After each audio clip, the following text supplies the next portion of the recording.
দেশ স্বাধীন হয়েছে, ছবিটা বানানোর পর তোমার দেখার মতো করবে যে ভাই এটা আপনি কেমনে বানাইলেন। ওই জন্য বলছি যে এই ছবিটা আমার জীবনের শ্রেষ্ঠ কর্ম, যত কিছু বানাইছি এটা হলো আমার জীবনের শ্রেষ্ঠ কর্ম।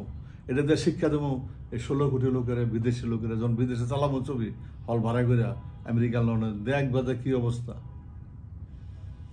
এই যে অনেক পোলাবানটা কি বাইতেছে এগুলো, টেলিভিশনের পোলাবানটা কি হলো হাওয়া বাতাস নাকি এগুলো, এগুলো তোমার কয়দিন চলতেছে না, এগুলি কি চলে, এগুলো তো ফিল্ম, এগুলো দিয়ে চলে, এগুলোতে ফিল্ম চলবে না, এগুলি টেলিভিশনে। কালকে টেলিভিশনে এক লোক ইন্টারভিউ দিতেছিল, কইতেছিল ফিল্মের লোকেরা আমার করে মিডিয়া ডাইরেক্টর, কইতেছে যে ফিল্মের লোকেরা আমার কয় মিডিয়া ডাইরেক্টর, আমাদেরকে কয়, এরা জানে না মিডিয়া কারে কয়, এবার চিৎকারি করতেছে। আমি শালার বোধ আমার ইন্টারভিউটা করার দরকার আসছিল, ফিল্মের লোকেরা কইতেছে। আমি আরে ফিল্মের লোক হলো সমাজের শিক্ষক, একজন ফিল্ম ডিরেক্টর।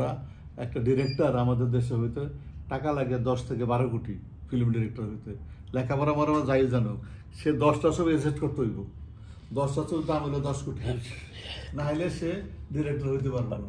এখন তুমি নাটক বানায় ফিল্ম বানায় হলের দিয়া দিবে, প্রত্যেকটা ডিরেক্টরের 10 থেকে 20 কোটি খরচা করে ডাইরেক্টর হয়েছে।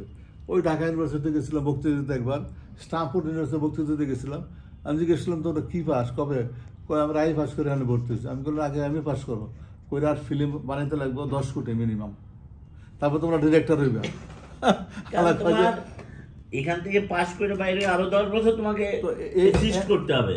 বড় ডিরেক্টর আন্ডার 10 কোটি টাকাটা তোমার নিজে ধরো না, হ্যাঁ টাকাটা তো পড়েন না, নিজের টাকা আমি খরচা করতেছি। একদম কারেক্ট কথা বলছেন এটা। এই যে তুমি তো মিনিমাম 15 কোটি খরচা করছো, এটা একদম কারেক্ট কথা।